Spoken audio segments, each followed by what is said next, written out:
Hello friends, ऐच्छिक मूल्यांकन की अपनी आज की वीडियो में हम पढ़ेंगे मूल्यांकन के विविध प्रकार।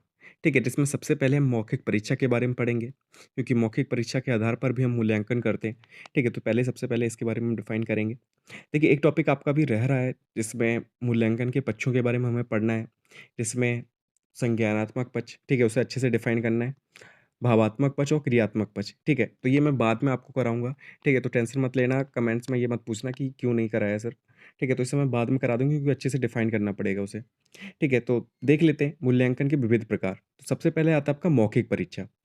मौखिक परीक्षा का प्रारंभ किसने किया? ये क्वेश्चन कई बार पूछा जाता है 1 नंबर में, इसलिए अच्छे से याद कर लेना।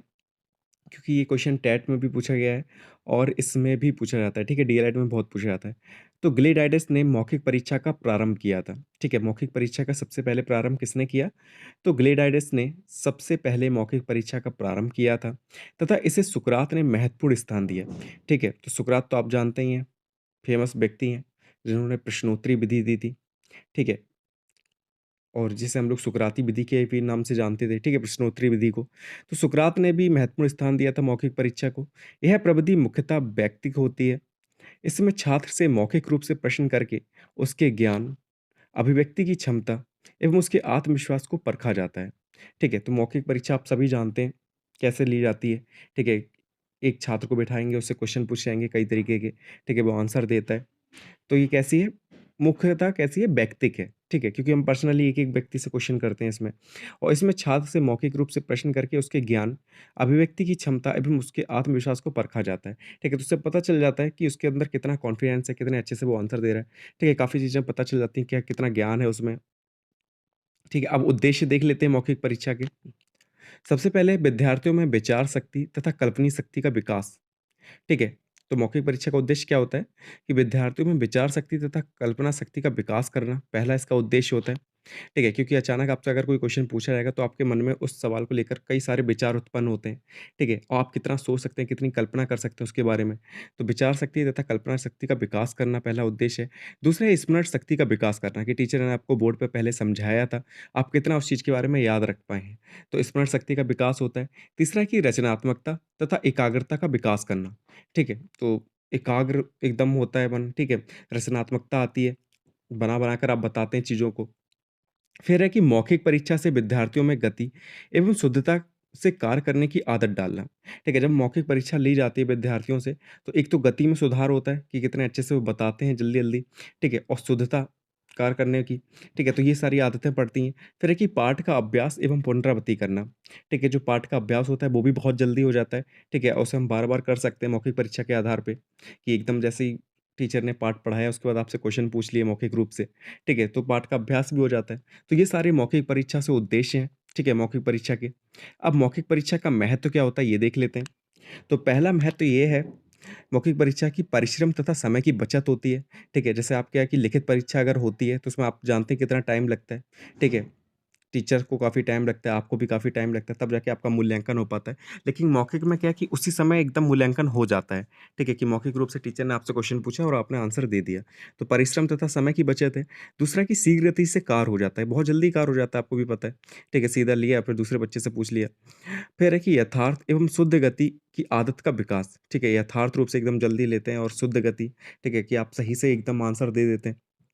फिर है आत्मविश्वास में वृद्धि, ठीक है? आत्मविश्वास जो कॉन्फिडेंस है वो भी आपका बहुत अच्छे से बढ़ता है। आपने देखा होगा कि आपसे मौखिक रूप से अगर क्वेश्चन ज़्यादातर पूछे जाएँ, तो आपका जो कॉन्फिडेंस होता है वो अलग ही लेवल का होता है, ठीक है? फिर है कि स्मरण तथा कल्पना शक्ति का भी विकास होता है, ठीक है? तो मौखिक परीक्षा का महत्व में क्या है कि स्मरण शक्ति, कि आप कितना याद रख पाते हैं चीज़ों को, कितनी कल्पना कर पाते हैं, तो इस शक्ति का भी विकास होता है। तो ये मौखिक परीक्षा के महत्व हैं, याद कर लेना। अब मौखिक परीक्षा के गुण देख लेते हैं कि क्या-क्या क्वालिटीज़ हैं, क्या-क्या गुण होते हैं मौखिक परीक्षा के। तो पहला ये है कि ये निदानात्मक कार्यों के लिए उपयोगी है। ठीक है? निदानात्मक कार्यों के बारे में आप जानते होंगे। मैंने आपको बताया था निदानात्मक का मतलब क्या होता है, उपचारात्मक का मतलब क्या होता है। तो बच्चों की परेशानियों का पता करना क्या कहलाता है? निदानात्मक में आता है। ठीक है? कि हम बच्चों की प्रॉब्लम्स को देखते हैं कि कहाँ पे उन्हें दिक्कत आती है, किन चीज़ों में उन्हें प्रॉब्लम होती है, कौन-सी चीज़ें वो समझ नहीं पाए। इनका पता करना किसमें आता है? तो निदानात्मक कार्यों में आता है। और जब आप बच्चे से मौखिक रूप से क्वेश्चन करते हैं, तो इन चीज़ों का आपको पता लगता है। ठीक है? उसके बाद फिर आप उपचार करते हैं उनका, ठीक है? सही करने की कोशिश करते हैं। दूसरा कि आत्मविश्वास बढ़ाती है मौखिक परीक्षा, ठीक है? कि मौखिक रूप से आप जब क्वेश्चन पूछेंगे तो कॉन्फिडेंस बढ़ेगा ही बढ़ेगा, तो गुण यही हो जाएँगे। आत्मविश्वास का सरलता से मापन हो जाता है, तो सेम ही चीज़ है। यह परीक्षाएँ मुख्यतः व्यक्तिगत होती हैं क्योंकि आप एक-एक करके व्यक्तियों से क्वेश्चन पूछते हैं, तो आपको अच्छे से पता होता है कि कोई स्टूडेंट कितना अच्छा कर रहा है, ठीक है? क्योंकि आप पर्सनली पूछ रहे हैं, लेकिन लिखित परीक्षा में क्या है, कोई चीटिंग भी कर सकता है, तो आप नहीं बता सकते कि कोई कितना अच्छा कर सकता है, ठीक है? लेकिन मौखिक परीक्षा में क्या है कि व्यक्तिगत है, तो क्लियरली पता चल जाता है सब कुछ। फिर फिफ्थ पॉइंट है कि भविष्यवाणी की जा सकती है, अगर मौखिक रूप से आप क्वेश्चन पूछते हैं, ठीक है? बच्चा कितने अच्छे से डिफाइन कर रहा है, कितने अच्छे से बता रहा है, तो आप बता सकते हैं कि फ्यूचर में बच्चा जो है वो काफ़ी ब्राइट रहेगा, ठीक है? या मंद रहेगा, ये सब चीज़ें पता चल जाती हैं, ठीक है? तो ये सारे गुण हो गए, क्वालिटीज़ हो गई। अब मौखिक परीक्षाओं के दोष देख लेते हैं, कि मौखिक परीक्षाओं के दोष क्या हैं? तो पहला कि इसमें विश्वसनीयता तथा वैधता का अभाव रहता है, ठीक है? मतलब आप इतना विश्वास नहीं कर सकते, मौखिक परीक्षा आपने ले ली, क्या पता कि बच्चा उस दिन तो काफ़ी रट लाया उस चीज़ को, ठीक है? उसने आंसर दे दिया, तो आप ये नहीं कह सकते कि नहीं ये बहुत बच्चा होशियार है, बहुत ठीक है। क्या पता आपने जो लेवल के क्वेश्चन पूछे वो काफ़ी सरल थे उसके हिसाब से, तो उसने अच्छे से आंसर दे दिया। तो इसमें क्या है कि विश्वसनीयता तथा वैधता का अभाव रहता है।